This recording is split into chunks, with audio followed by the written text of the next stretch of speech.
Canadians made a choice, but increasingly they have discovered in the first 120 days they made the wrong choice. Déclaration de député, statements by members. The honourable member for Brossard-Saint-Lambert. Mr. Speaker, allow me to point out the admirable success of a swim team in Saint-Lambert, which has distinguished itself by the excellence of the athletes that are part of it. 1952 has been offering young people of St. Lambert and surrounding cities an ideal environment to develop swimming expertise while learning that competing is also about respect, confidence, enthusiasm, determination, and perseverance. Blue Machine participated in 2 major championships in February, the AAA Provincial Championship in Gatineau and the Eastern Canadian Omnium in Montreal. Once again, the Blue Machine was among the best teams, placing 4th in Quebec during the AAA Provincial Championship and 7th at the Eastern Canadian Omnium in Montreal. So it's with great pleasure that I congratulate Félix Côté-Leduc, Nathaniel Vallerand, and Lily Chicoine, and their brilliant trainer, Nicolas Zerzeri, for their great success. Westlock. Mr. Speaker, on February 25, 2016, a report of the Special Committee on Physician-Assisted Dying was released. It provided a glimpse into the upcoming Liberal government's legislation on euthanasia. The report contained alarming recommendations and went far beyond the Supreme Court of Canada's ruling, including that euthanasia be available to children and individuals with mental illness, and that all publicly funded healthcare institutions must provide the service, and that doctors who conscientiously object are forced to provide a referral. I am very concerned that these recommendations will significantly undermine the fundamental right to life in Canada and irreversibly harm the most vulnerable in our communities. My riding contains 17 First Nations and Métis communities, and I share the concern expressed by the Indigenous community, Indigenous witness to the Special Committee, that the government has not consulted any national Indigenous organizations on euthanasia. The Government of Canada should be focusing on helping people through improved palliative care instead of helping vulnerable people end their lives. Thank you. The honourable member for Central Nova. Mr. Speaker, I rise to inform the Chamber of an investment so fruitful that I'm sure all members of this House will lend their support. This investment is a community organization that we all know as Big Brothers, Big Sisters. That's right, for every $1 that's invested in this organization through the mentorship program, $18 are pumped back into the economy through increased spending and increased labour market participation. This is one of the many reasons that I'm delighted to serve as the honorary chair for this year's Bowl for Kids charity fundraiser in Pictou County. On April 9th, I will enter my own bowling team into the event to raise funds, have fun, and promote the tireless work that this chapter completes. I wish to thank all of the volunteers in Pictou County who are organizing this wonderful event and all of those who are considering making contributions to the campaign. Lastly, I encourage all members to host a little brother or sister on May 31st when they will be here on the Hill. This organization helps build our nation, and events like this give us a chance to return the favor. Thank you. The honourable member for Windsor-Tecumseh. Thank you, Mr. Speaker. I rise today with great pride in my riding of Windsor-Tecumseh to celebrate its extraordinary compassion and ingenuity. That bell again rang true earlier this week when I attended the Windsor-Essex County United Way's Community Recognition Night, awarding a host of caring community members for their impact on Windsor and Essex County. I'm awestruck by the creativity and the scope. I salute the volunteers and the partners of the Ford City Rejuvenation Project for the vibrant transformation of this historic neighborhood. I salute Bill and Rochelle Tepperman for their lifetime of leadership in social justice and service to others.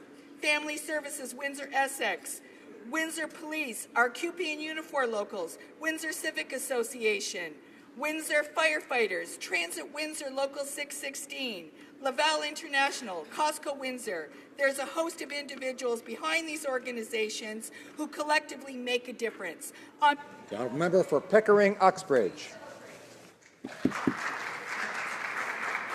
Mr. Speaker, as many of my honourable colleagues know, the Heart and Stroke Foundation was on the Hill Tuesday to talk to MPs about how we can better protect ourselves and loved ones from heart disease and stroke. These conditions can be devastating not only to individuals but their families. Heart disease and stroke is the #1 killer of women globally. In Canada, stroke kills 26% more women than men. Mr. Speaker, there continues to be a troubling lack of awareness among Canadian women of the symptoms and risk factors that can differ from men. Furthermore, 9 in 10 Canadian women have at least one significant risk factor for heart disease and stroke.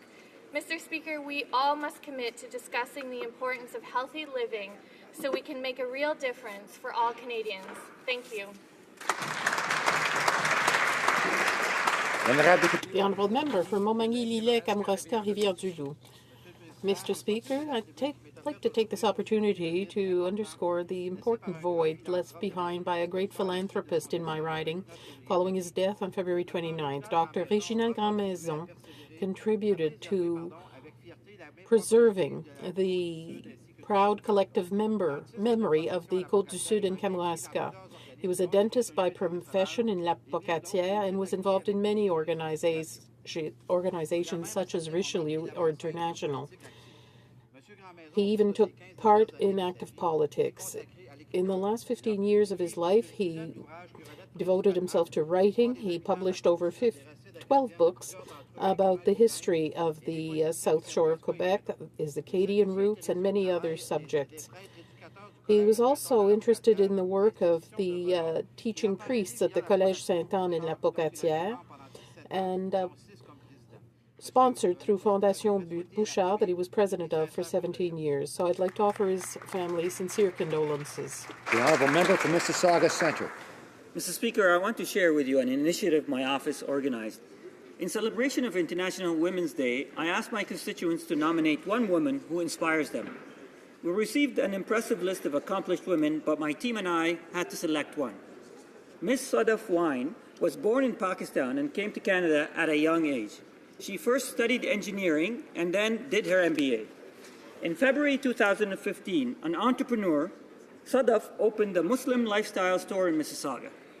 When many told her she couldn't succeed or that she shouldn't dream so big, her store, the Salam Shop, continues to attract customers from around the GTA.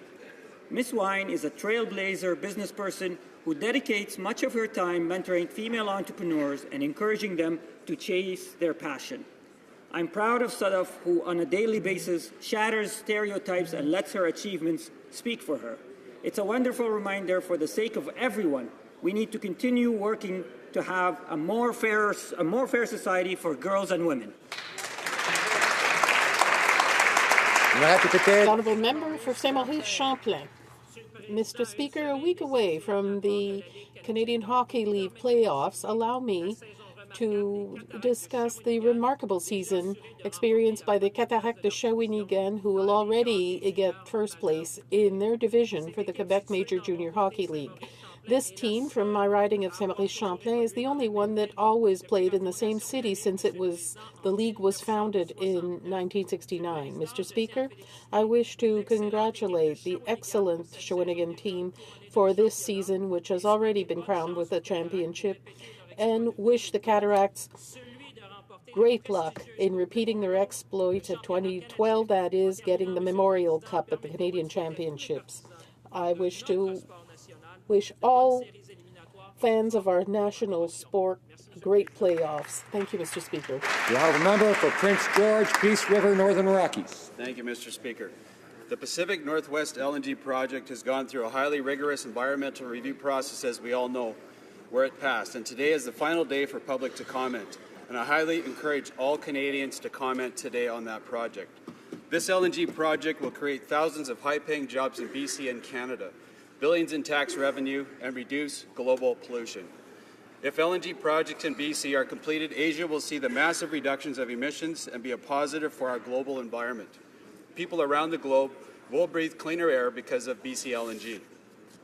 I'd like to take some time and recognize two local residents, Christy Pim DeMaid and Alan Yu, for their tireless work to show that Northern British Columbians support LNG projects.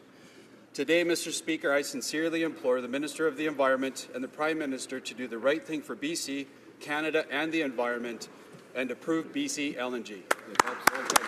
The honourable member for Oakville North, Burlington. Mr. Speaker, Canadians are talking about how our International Women's Day theme of women's empowerment leads to equality recognizes the need to empower women and girls as we work together to achieve gender equality. Because achieving gender equality depends on ensuring that the diversity of women's voices are heard, the Minister of the Status of Women has launched a call for proposals with two key streams: one for projects to increase women's participation, which will strengthen the voices of Indigenous women on issues of importance in their communities, and the second to promote the voices of women by amplifying their voices and enhancing their civic and political participation. In my riding, we heard the voices of a diverse group at a Halton Empowering Women and Girls Roundtable, which my colleague, the MP from Burlington, and I hosted last week. When women are empowered, they are able to shape the institutions and decisions that affect our lives. And without empowerment, there can be no equality.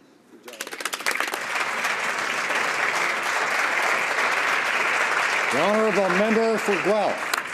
Mr. Speaker, I rise today to acknowledge the joint initiative between BioEnterprise Corporation and Innovation Guelph. FedDev Ontario is providing BioEnterprise Corporation and Innovation Guelph with an investment of up to $4.84 million to provide entrepreneurs and early-stage businesses with seed funding, access to specialized industry expertise, and business coaching. Funding will be geared towards supporting entrepreneurs in the agriculture and agri-tech technologies, sustainable and environmental technologies, advanced manufacturing, and social innovation industries. Our investment in BioEnterprise and Innovation Guelph shows the Government of Canada's support for entrepreneurs and our commitment to diversifying the Southern Ontario economy by supporting these innovative businesses. Thank you, Mr. Speaker. The honourable member for Barrie Innisfil. Mr. Speaker, I rise in the House today on a somber note. Bob McIntyre passed away yesterday at the age of 73. Well known for his charitable work and for serving as the first honorary colonel of 16 Wing at Base Borden, Bob was best known as Barrie's TV weatherman for the past 4 decades on CKVR, the New VR, A-Channel Barrie, and CTV Barrie. Bob's consistent, reliable voice reached into homes on a nightly basis, delivering the weather from Bob's garden outside the station. Mr. Speaker, Bob was one of the most genuine people you will ever meet. He cared deeply for his community and for his colleagues. When CTV Barrie was laying off employees 5 months ago, Bob decided to retire in order to save the job of another employee who would have otherwise been let go. My thoughts are with his wife Darlene and his loving family, and in the spirit of Bob's signature trademark, this one's for you, Bob.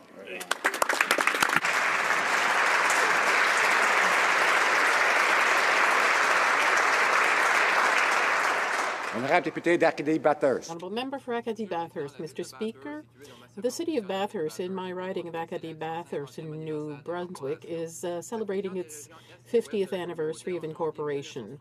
The fusion of the eastern and western parts of the community in January 1966 made Bathurst the 7th largest city in New Brunswick. The first mayor was Duncan Young, and the current mayor is Stephen Brunet.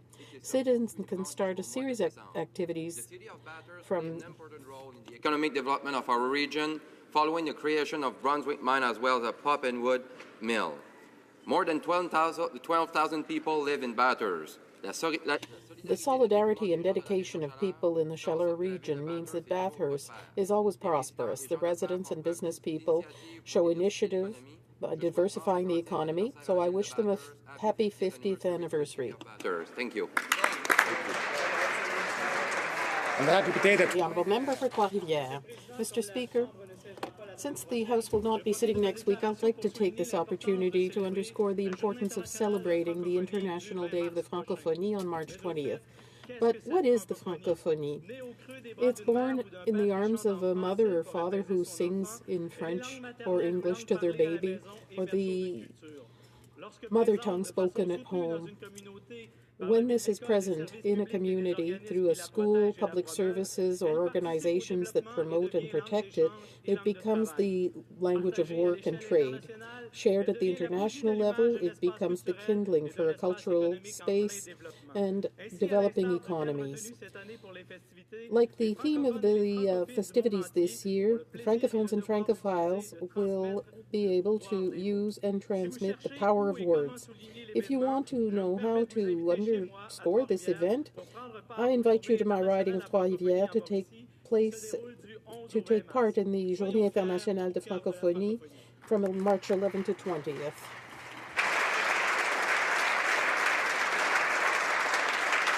The honourable member for Edmonton Manning.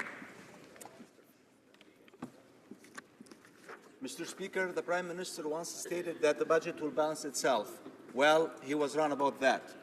After inheriting a budget surplus of $1 billion from the Conservative government, and after promising a $10 billion deficit, his self-balancing budget policy is projected to generate a whopping $150 billion deficit over the next 5 years. Since his original plan failed, he and his finance minister locked themselves up in a room to rethink time and space. They emerged with a new liberal budget. However, anonymous liberal sources have leaked an important aspect of the budget. They say that the Prime Minister now wants Canadians to believe that we need not worry about the deficit. Why, Mr. Speaker? Because he believes the deficit will be big enough to look after itself. The honourable member for Cardigan. Thank you, Mr. Speaker, and I want to sincerely thank all members of this House for allowing me the great honour of making this statement today. Recently, Prince Edward Island lost a true gentleman and a hero to anyone who ever battled addictions. Reverend Joseph Braidley Smith faced his own fierce battle with alcohol in his early days before he found his true calling. I too faced a fierce battle with alcohol, and Father Braidley was there to help me in my time of need. He ended up helping countless individuals and families throughout his life. Father Brady turned his struggle into a life work and received the Order of Prince Edward Island for his compassion and dedication. Father Brady was certainly one of the greatest people I've ever known, and he will be dearly missed, and it was an honor to call him a friend. Thank you, Mr. Speaker.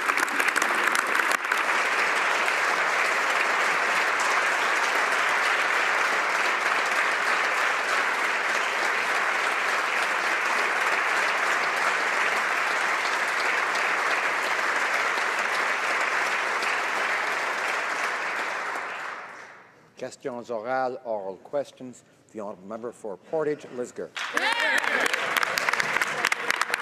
Mr. Speaker, while the Prime Minister and his choice cabinet ministers are busy partying up in D.C. with family, lobbyists, and big Liberal donors, we're seeing a job crisis in Western Canada. The Prime Minister seems too busy trying to get a pat on the head from President Obama and his anti-oil activists to bother standing up for Canadian jobs. Why is the Prime Minister using this state visit as an opportunity to shine in the limelight and give special access to his lobbyist friends and their clients instead of standing up for Canadian interests? The Honourable President of the Treasury Board. Mr. Speaker, former Conservative Prime Minister Brian Mulroney said that the most important foreign policy priority for a Canadian Prime Minister is to have a personal relationship with the President of the United States. Mr. Speaker, this is a great week for Canada-U.S. relations. The previous Conservative Prime Minister didn't understand the importance of building those types of relationships, and he failed to defend Canada's interests in Washington. That was bad for jobs. That was bad for growth. Canadians are proud now to have a Prime Minister who understands the importance of that relationship and who is defending Canada's interests proudly in Washington.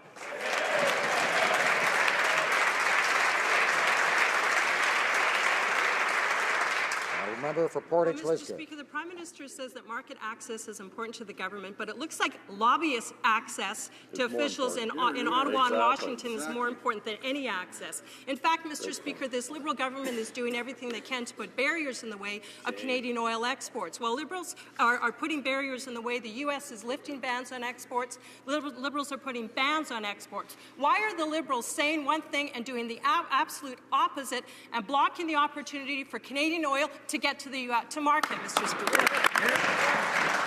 The Honourable President of the Treasury Board. Mr. Speaker, market access for Canadian energy is important. Our government understands that. But for 10 years, we had a Conservative government that failed to actually get any market access for Canadian energy, any pipeline to Tidewater, no success there, because, Mr. Speaker, they failed to defend Canadian interests in Washington. They didn't have the relationships. They failed to work with Aboriginal and First Nations leaders in Canada. They did not meet the premiers to work together on this, and they called environmentalists eco-terrorists. Mr. Speaker, we are not going to repeat the follies of the previous government. We're going to get it done. The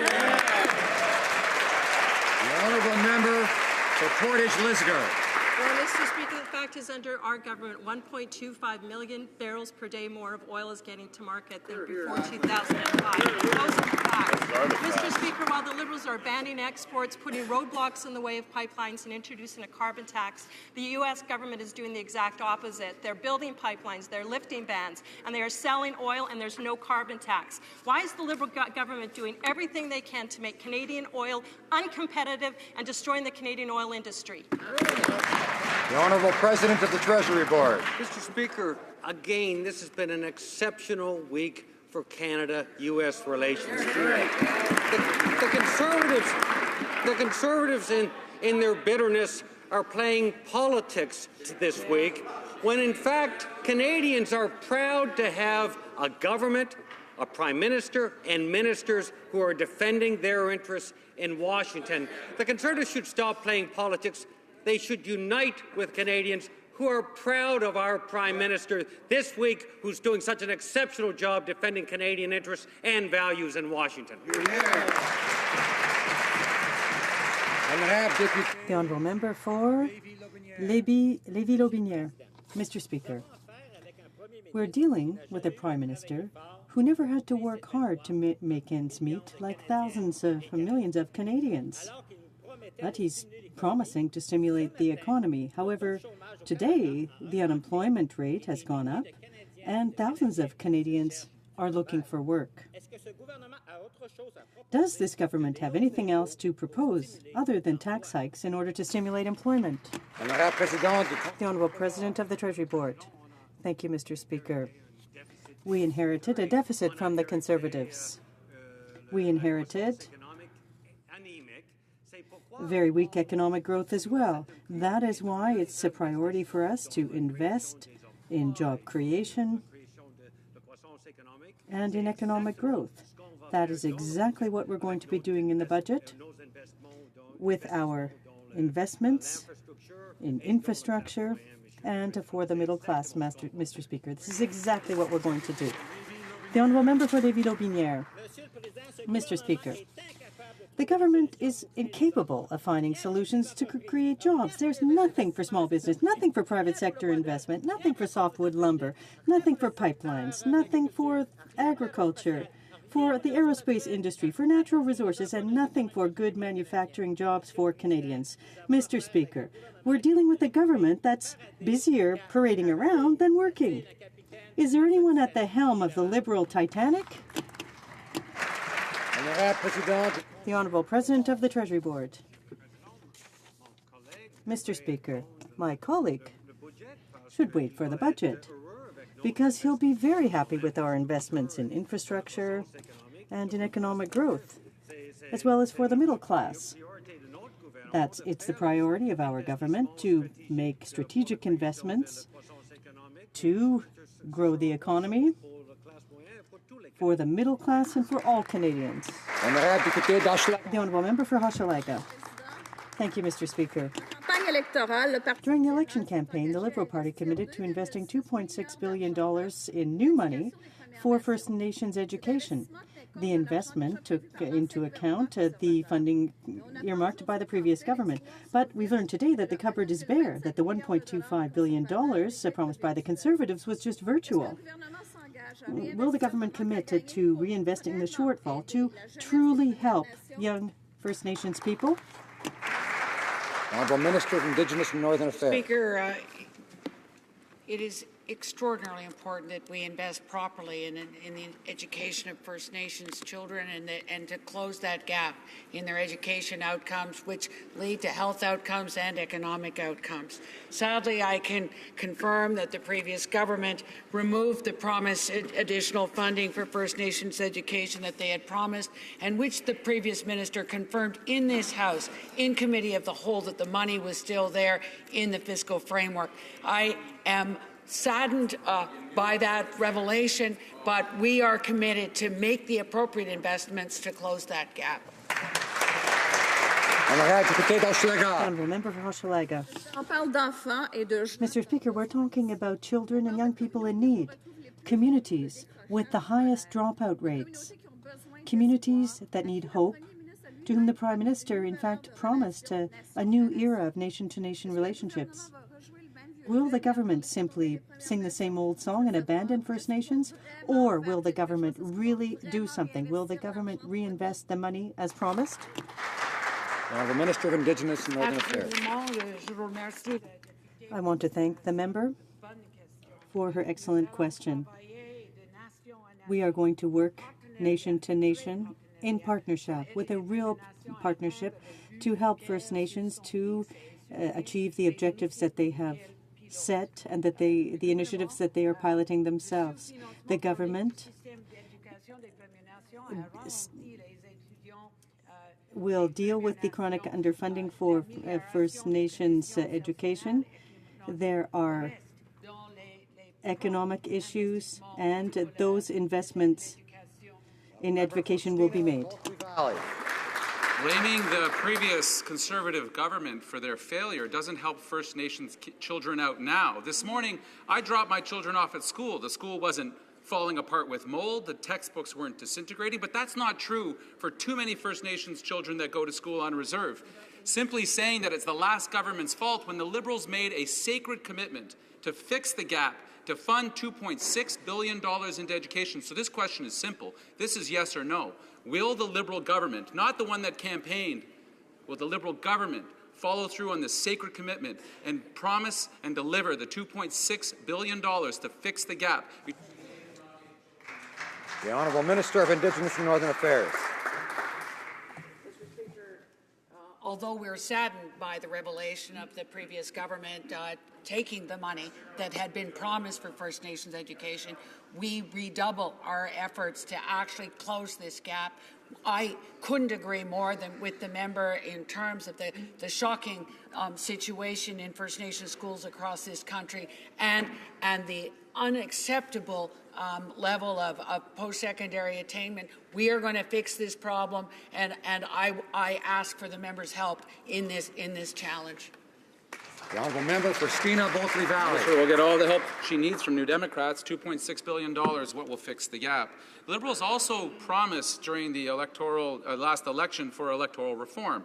Consultations and implementation will take time, yet the government has had 5 months with little to show for it. We've asked the minister to see and appreciate the urgency of now. New Democrats have proposed that we strike a citizens' working group to identify the problems we're trying to fix and establish the principles of a new voting system. Our antiquated first-past-the-post system was made by politicians for politicians. We must do better. Will the Democratic Reform Minister consider our proposal and engage Canadian society? The Honourable Minister of Democratic Institutions. Mr. Speaker, it is refreshing to see the New Democrats express interest in wanting to hear from Canadians on this important issue. Our government has already committed to striking a special committee as part of our platform commitment, and I would add that the honourable member and all members of this House, as well as all Canadians, are welcome to share their ideas with the committee as we engage in this very important national dialogue. The Honourable Member for Haldeman Norfolk. Mr. Speaker, everyone knows but the Liberals that you can't spend your way out of debt. The latest estimates are that the Liberal budgets will inflict $150 billion of new debt on Canadians without creating economic growth.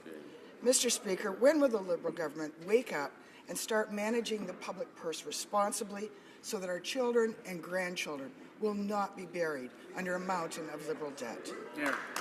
Honorable Secrétaire parlementaire des Finances. The Honourable Parliamentary Secretary.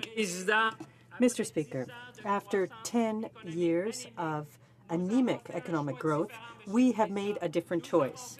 We chose to focus on economic growth, and that is exactly what we'll be doing, Mr. Speaker. When we conducted our pre-budget consultations in Yellowknife, for example, Canadians said invest in the economy. They know that when interest rates are low, it's time to invest in innovation. We're going to be investing in productivity, in infrastructure. We're going to be investing in Canadians, Mr. Speaker. Thank you. Honourable member for Haldeman Norfolk. Well, Mr. Speaker, Sir John Templeton perhaps said it best in response to that when he said the four most expensive words are, "This time it's different." Canadians cannot afford this Liberal government's out-of-control borrowing and spending plan. When will the Minister of Finance start showing some fiscal sense and stop the reckless spending? Mr. Speaker, will he ever deliver a balanced budget for all Canadians? Honorable Secrétaire parlementaire. Mr. Speaker, our objective is a budget balance, but we're focusing on economic growth as well. I would invite the honourable colleague opposite to read Economist, to read what the International Monetary Fund has said. Everyone says that it's the time to invest in the economy, to grow the economy. That is why we're going to continue, Mr. Speaker, with a historic infrastructure plan. That's why our upcoming budget will see us investing in Canadians, in the middle class. That's how we're going to grow the economy, Mr. Speaker. That is what Canadians chose, and that is what we're going to deliver on, Mr. Speaker. For Caribou, Prince George. Mr. Speaker, the Prime Minister and President announced yesterday that the softwood lumber irritant would get resolved in some fashion. Some fashion is not very reassuring, Mr. Speaker. This irritant supports approximately 145,000 well-paying quality jobs in BC alone. How am I supposed to tell my constituents they may not be able to put food on the table because this government considers the issue more of an irritant and does not consider a new softwood agreement a priority? The Honourable Parliamentary Secretary for International Trade. Mr. Speaker, the softwood lumber question has been an absolute priority for this government since day one. The Prime Minister has met with the President on a number of occasions, beginning in Manila and obviously this week. We have on the table a commitment, a public commitment from the President to table a joint report within 100 days, Mr. Speaker, that will set out the framework for an accord. That's an important announcement. Mr. Speaker, the Premier of British Columbia, Madam Christy Clark, qualified the news as fantastic. The Honourable member for Caribou, Prince George. Well, the Honourable Christy Clark considered the news fantastic, but she also said we need an agreement now, not in 100 days. There are 145,000 well-paying, high-quality forestry jobs in BC alone. Mr. Speaker, these jobs are all on the line. This Prime Minister is more interested in dining tables than negotiating tables. Will the Minister stand in the House and commit to ensuring that the interests of all Canadian forestry producers, large and small, will be protected in their negotiations? The Honourable Parliamentary Secretary. Mr. Speaker, I thank the honourable member for his question. We have been well aware of the complexity of this file from the get-go. We have spoken to industry representatives across this country, large and small. We have spoken to our various partners at the provincial and territorial government level, Mr. Speaker. We are working hard on this file, and yes, we will arrive at a solution that will be good for all Canadians. The Honourable Member for Kamloops, Thompson, Caribou. Mr. Speaker, the Justice Minister has failed to reassure Canadians.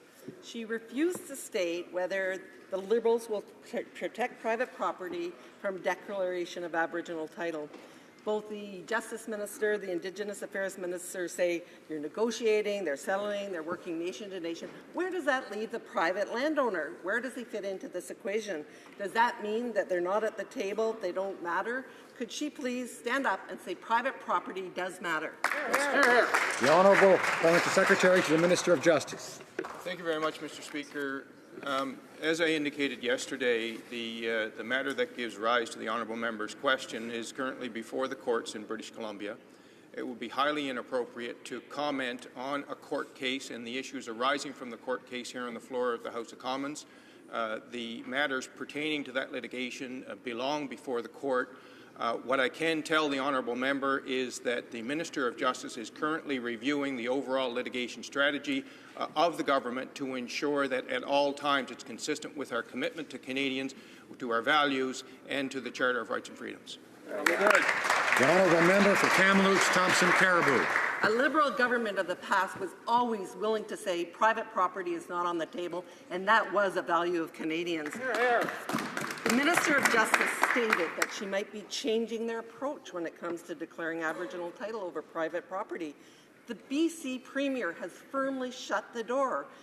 Again, I will ask them, yes, it's before the courts, but can they stand up and they say they will protect private property rights? The Honourable Parliamentary Secretary.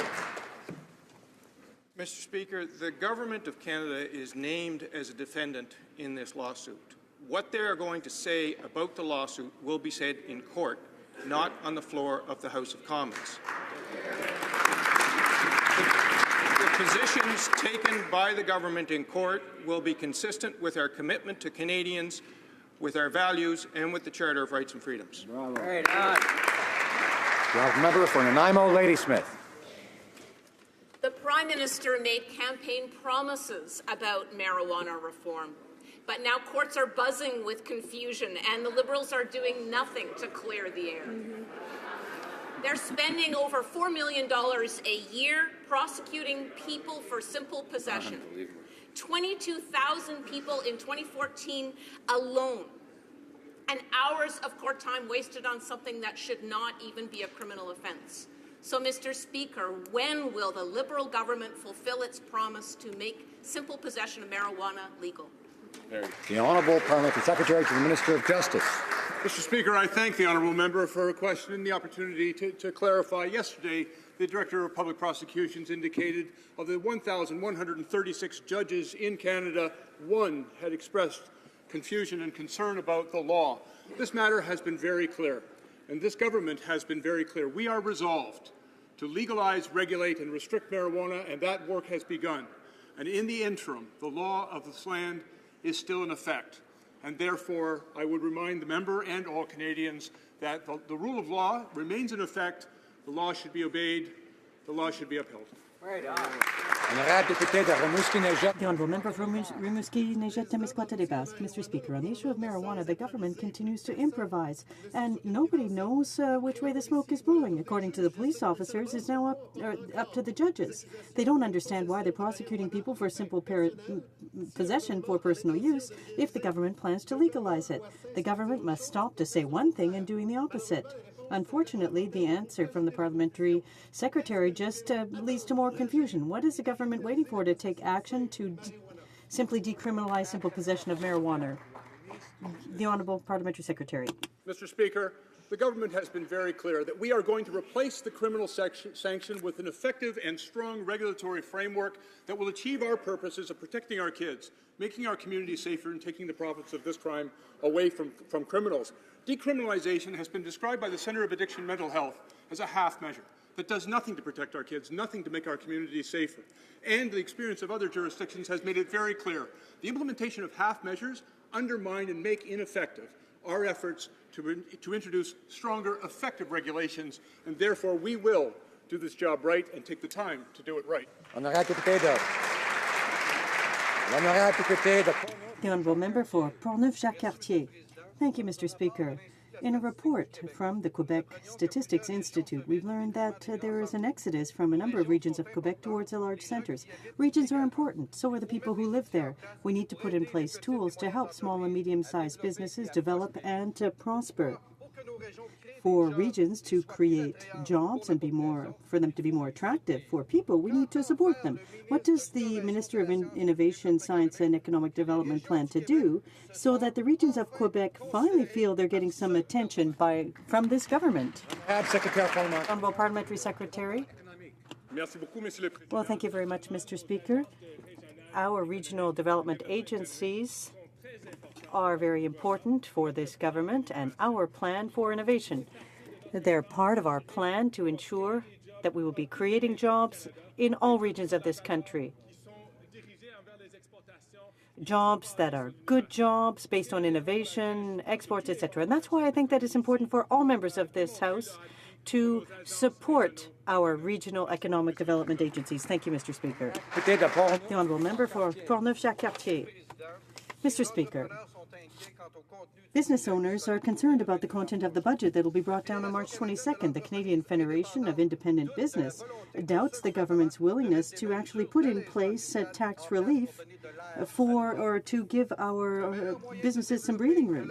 The best way of developing wealth and creating jobs is to get rid or to stop trying to snuff out our businesses. Will the government back down on its intention to make entrepreneurs pay in order to fund all these astronomical deficits that they're racking up?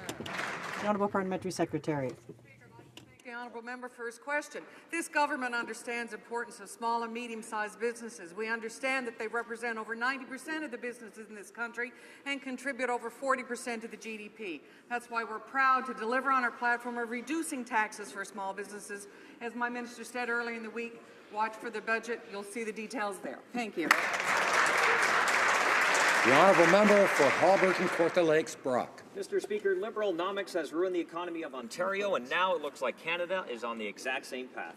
Today's release of the jobless numbers show last month's unemployment rate was the highest it has been in almost 3 years. Healthcare lost 20,000 jobs, education 17,000, and 9,000 jobs in natural resources. The Liberal plan, more red tape to delay job-creating projects. Mr. Speaker, when will the government get out of the way of private sector growth and let Canadians get back to work? The Honourable Parliamentary Secretary for Finance. Mr. Speaker, that's exactly why Canadians chose a different path on the 19th of October. Mr. Speaker, Canadians chose the path of growth, and that's exactly what the Minister of Finance and I heard when we went across the country. Mr. Speaker, now is the time to invest in the economy. Now is the time to invest in innovation, invest in productivity, invest in our infrastructure. Mr. Speaker, after 10 years of bad economic growth that these guys have left us, Canadians want us to work for them, and that's exactly what we're going to be doing. Bravo. The honourable member for Souris Moose Mountain. Thank you, Mr. Speaker. Road bans are on in southeast Saskatchewan. Anyone who still has a job in the oil industry is now out of work, adding to the thousands who are already permanently unemployed, and EI is starting to run out. In fact, 7,800 jobs losses happened last month alone in Saskatchewan. While the Liberals hobnob with the anti-energy activists and agree to study more studies, we know that this does not put food on the table for these families. When is the government going to take concrete steps to support those in Saskatchewan who are suffering from job losses today? The Honourable Parliamentary Secretary for Natural Resources. Thank you, Mr. Speaker. I appreciate the question from my honourable member. As we've said many times in this House, we feel for the families, the communities, and our energy-producing provinces who are going through this downturn in commodity prices. What we are doing, Mr. Speaker, is we are working to grow the economy. The National Energy Board, with its 5 new principles, is reviewing major projects. And as we modernize the NEB, we will have an opportunity to see projects go through a robust process that Canadians can have confidence in. Thank you. The honourable member for Windsor-Tecumseh. People in Tecumseh and throughout southwestern Ontario are worried about the impact of the TPP. This conservative trade deal will destroy tens of thousands of good jobs and severely damage Canada's auto sector. And yet the Liberals are pushing ahead without proper study and without consulting. Will the Trade Minister come to my community and look auto workers in the face before she rubber stamps a trade deal that sacrifices their jobs? Very good. The Secretary for International Trade. Mr. Speaker, our position on the TPP has remained consistent throughout our term in governance, and indeed stems from the election. We are studying the TPP. We are consulting across the country. We are consulting through the ministry. The minister's consulting. I'm consulting. The Trade Committee is going to begin going across the country and hearing Canadians on the TPP. And Mr. Speaker, the Minister of International Trade went to a Ford plant in Oakville and spoke to Ford workers on the shop floor about the TPP. The honourable member for Salaberry-sur-Loire. Mr. Speaker, the Catherine Spirit has been decaying in Lac St. Louis since 2011. I recently learned that it's only checked once a week and by helicopter.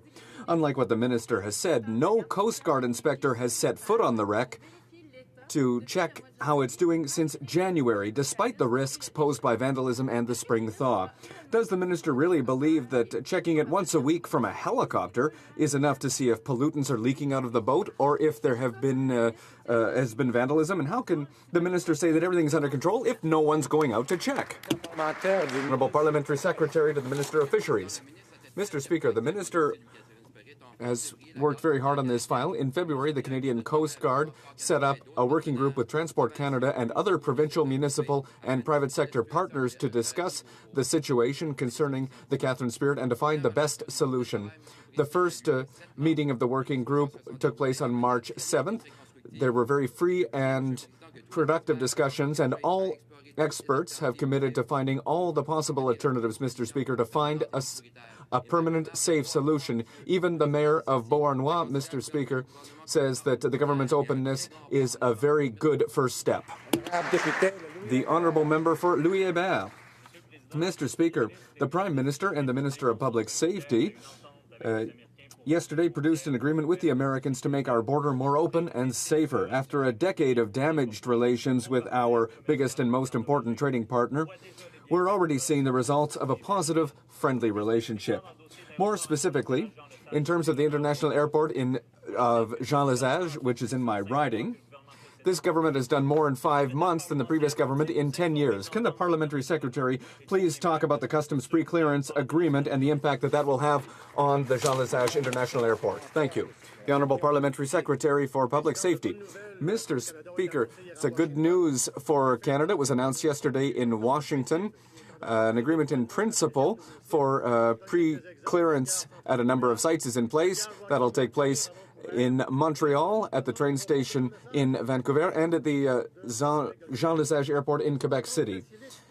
This agreement will improve the circulation of passengers and merchandise while improving border safety. That's the result of negotiations with our excellent partners in Washington. The Honourable Member for Beauport-Limoilou. Mr. Speaker, yesterday, the minister did not appear as planned before the Veterans Affairs Committee, and the Veterans Minister is insulting veterans by not answering any questions from the opposition. After the Afghan mission ended in 2014, we planned the construction of an Afghan memorial to honor the 40,000 veterans who served there. Instead of misinforming Canadians, Mr. Speaker, will the minister answer today if, yes or no, this national monument will be built? Thank you. Minister of Veterans Affairs. Well, Mr. Speaker, I can inform the member that it is in Veterans Affairs bailiwick to respect and honor those men and women who have served in our armed forces, and in particular those who took part in the Afghan mission. It was very important to this country, their service and their sacrifice, and we will dutifully go about doing that. We are currently working with Canadian Heritage to find a way to get this project done, and I can tell the member that it will be moving forward in due process in a respectful and dignified manner. The honourable member for Yorkton Melville.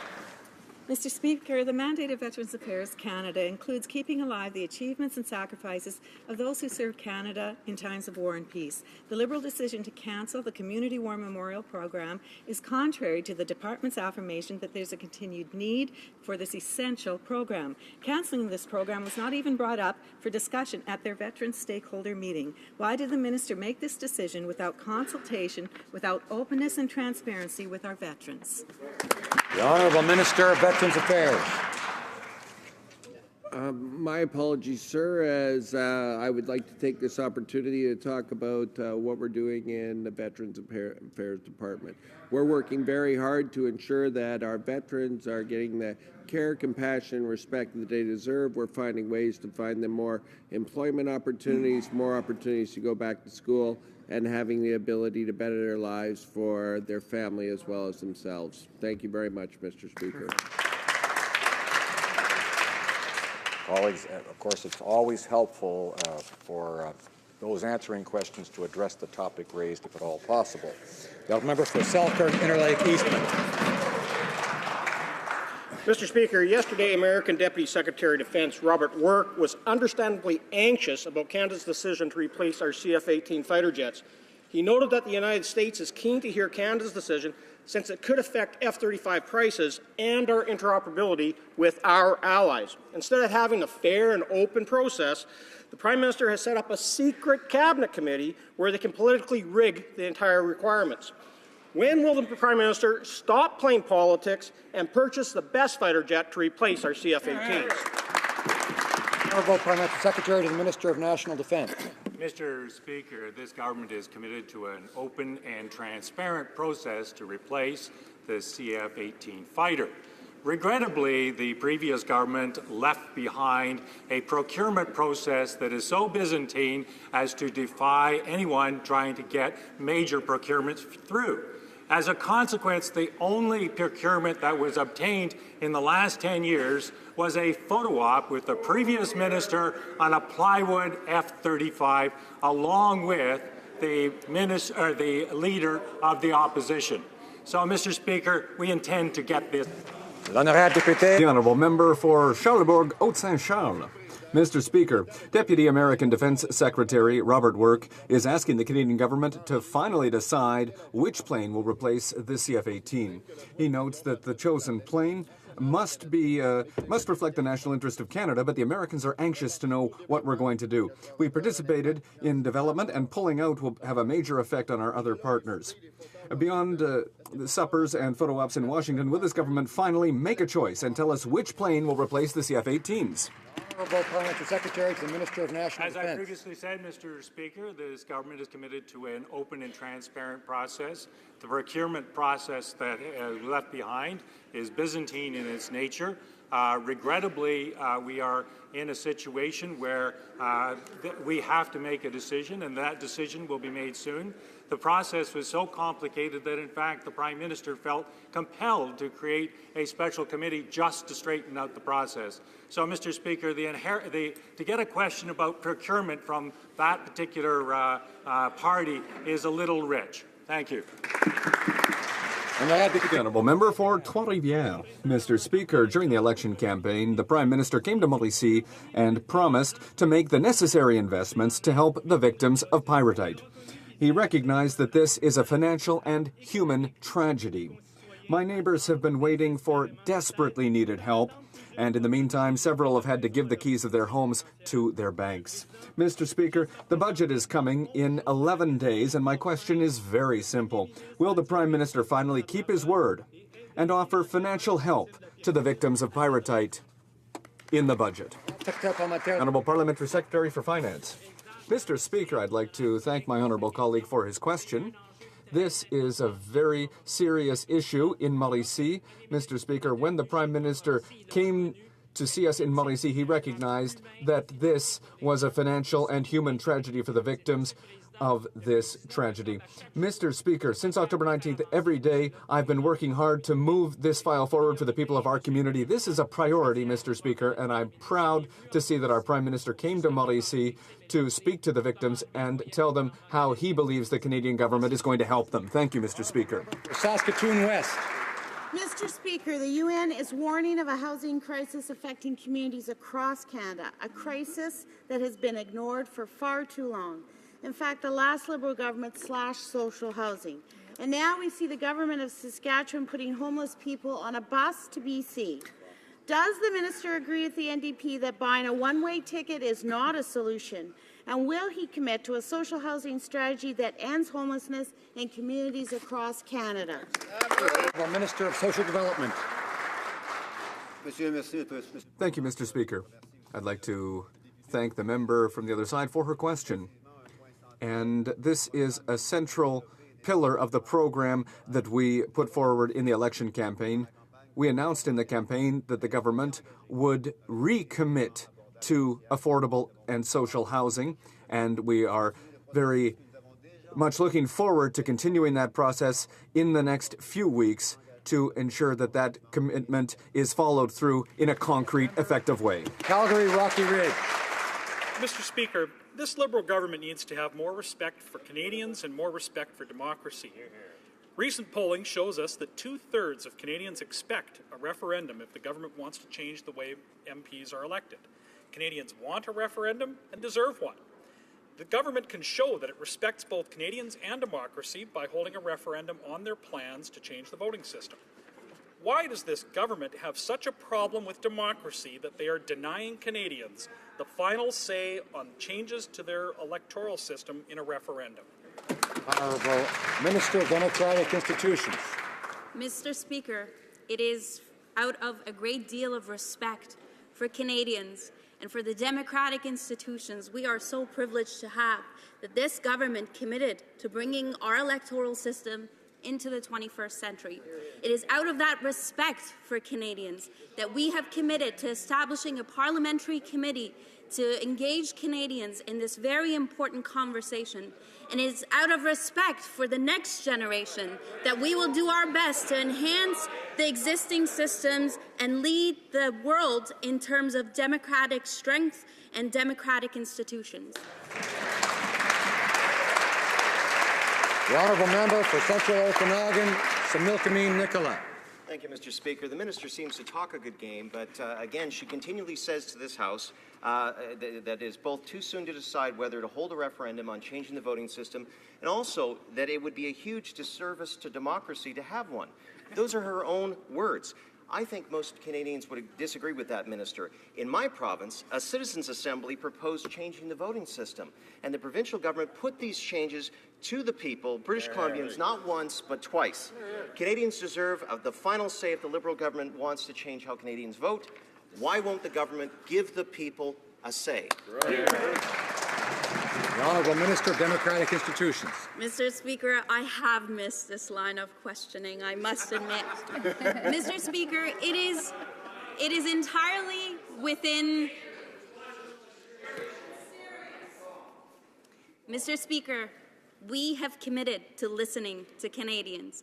I have stood time and time again in this House expressing a willingness to work with all members of this House. I encourage all of you to engage in this important conversation. We will establish a parliamentary committee made up of members of this House to engage Canadians from coast to coast to coast.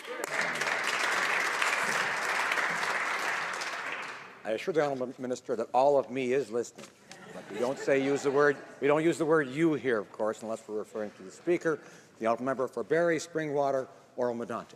Thank you, Mr. Speaker. Liberals like to give perks to party donors. Lobbyists and Liberal bagmen have gotten the perk of a state dinner.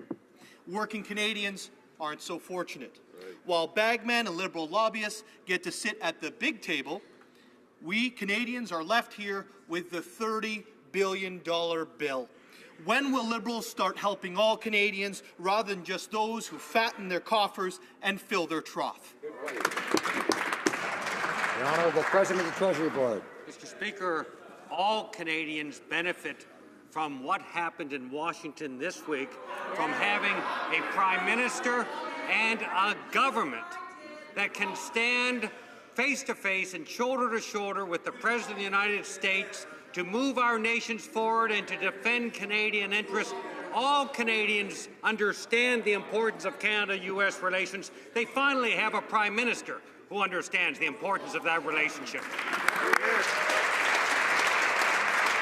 The Honourable Member for Cambridge.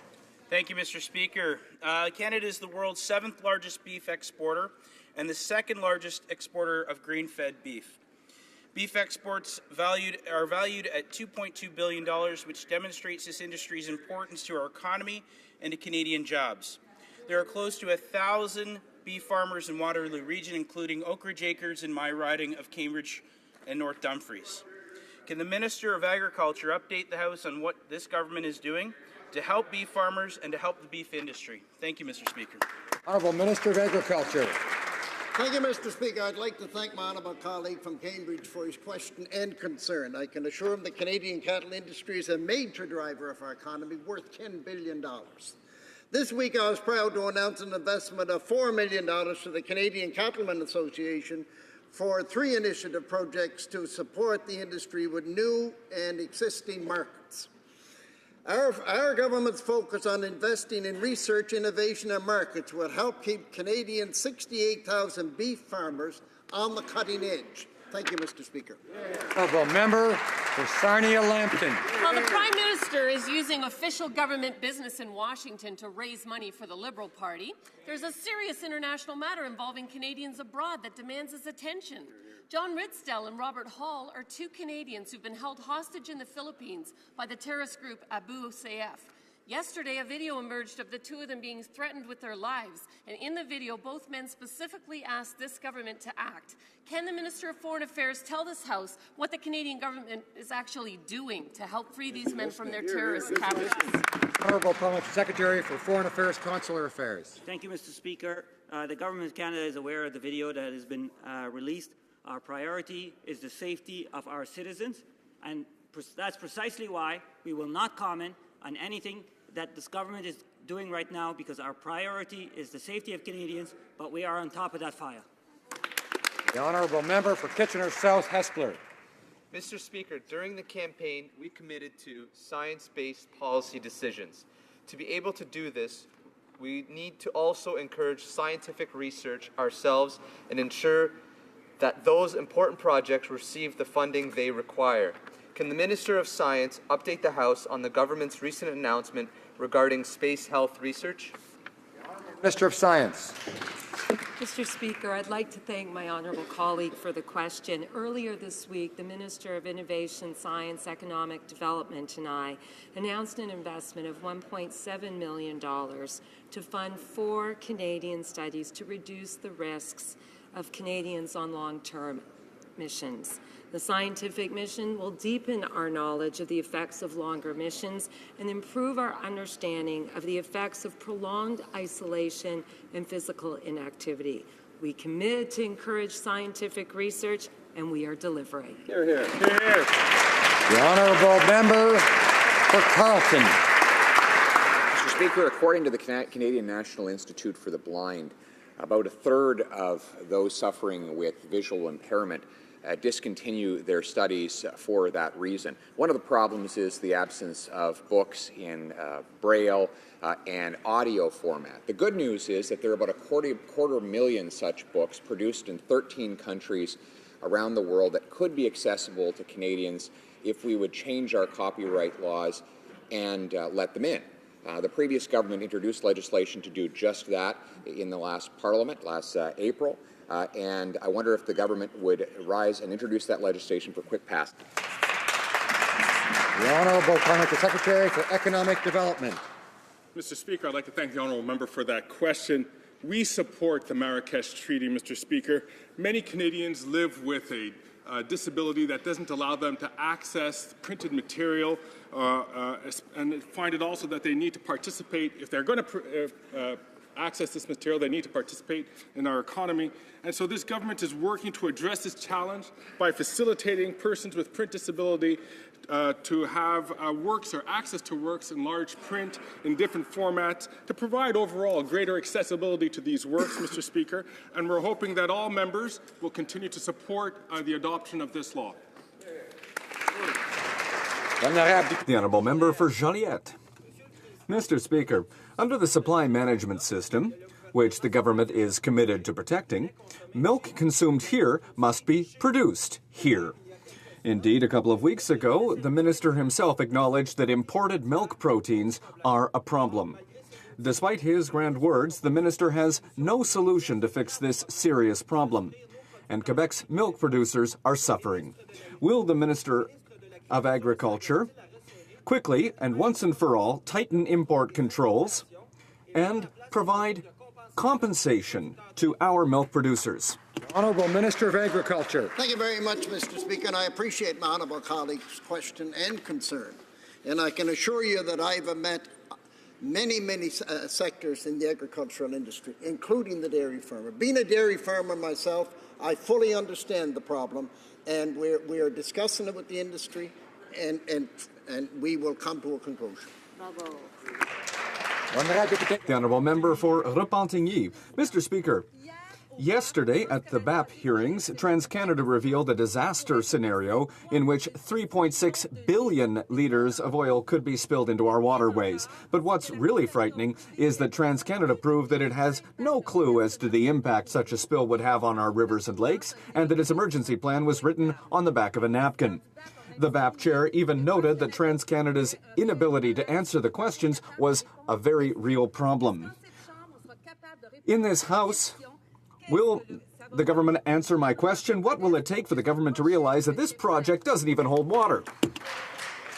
The Honourable Prime Secretary for Natural Resources. Thank you, Mr. Speaker. The health and safety of Canadians and protection of the environment remain at the Government of Canada's top priorities. The government is committed to regaining public trust by ensuring proposed projects such as new pipelines undergo credible, robust environmental and regulatory reviews. The Pipeline Safety Act will ensure that Canada maintains a high standard for its pipelines. Thank you, Mr. Speaker. The Honourable Member for Pierre Boucher, Les Patriotes Verchères. Mr. Speaker, we've just learned that the FTQ has tabled a request for an injunction to ensure that Air Canada respects the law. 2 decisions have already been in favour of the Government of Quebec. Mr. Speaker, the law is clear. Will the Minister of Transport respect the workers of Avios? The Honourable Minister of Transport.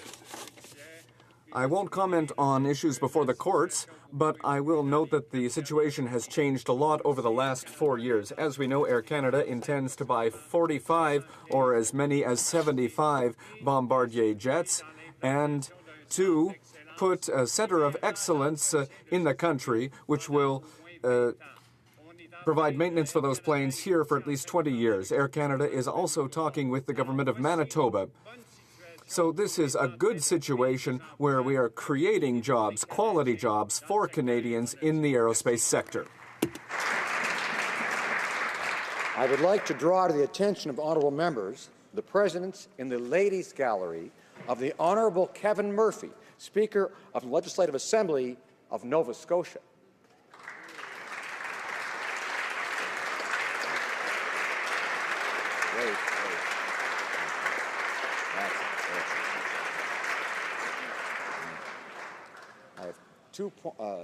Je n'ai pas le règlement, je pense que peut-être... I have a point of order, perhaps a document? No? No, I don't have a... No, I guess there's no point of order. No points of order? Okay. Orders of the day... tabling of documents. The Honourable Parliamentary Secretary to the Government House Leader. Thank you, Mr. Speaker. Pursuant to Standing Order 36, Bracket 8, I have the honour to table in both official languages the government's responses to 27 petitions, Mr. Speaker. Whoa. Dépôt de documents. Tabling of documents. Honourable Parliamentary Secretary to the Minister of Natural Resources. Mr. Speaker, pursuant to Standing Order 32, Section 2, I have the honour today to table in both official languages copies of the 2014-2015 Annual Report to Parliament on the Canada, Newfoundland and Labrador Fiscal Equalization Offset. I am also pleased to have the honour to table the 2014-2015 Annual Report